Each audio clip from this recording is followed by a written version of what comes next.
founded recently, just started recently, wala kay bisag piso. And then, when I started to go at the mayor's office and to talk about this, I see the local government unit is really welcome in all the projects that we want, in all the mga initiatives that we want. It is just, we just need to go here. And before I end this closing and to send off all of you, I want you to remember these three principles nga ako nang i-talk ganiha, but due to we need to focus on this kind of session rather than my talk.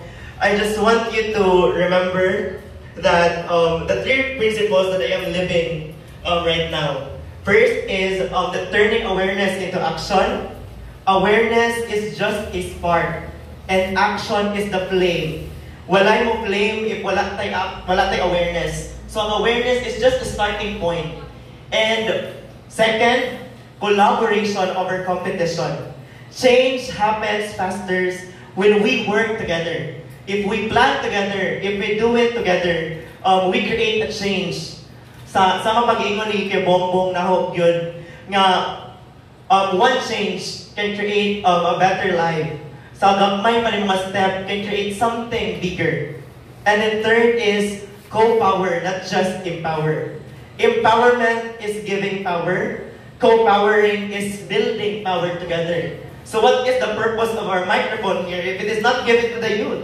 If it is not given to the women, to the LGBT? And we are so glad that the LGU has given us the mic and we need to accept it. Mapasalamatan kita.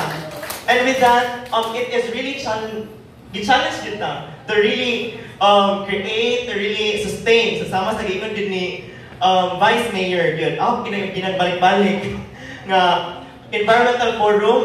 I really hope that this forum will not just be a one-day forum, will not just a talk and then mangulik na ta, but something that magdugay. Kaya mostly basta environmental na daw, wala gyud mo sustain. And we hope that unsa atong ginasturyahan karon o unsa atong ginaplanuhan karon will create a better and more resilient Ilocos. And with all of that, though we experienced many challenges in creating this proposal, in creating this unang lambigin sa Kalikupan, but seeing all the plans and talks that we had today, it is really a great success o kinahanglan nga ato ginasang pagpangkan.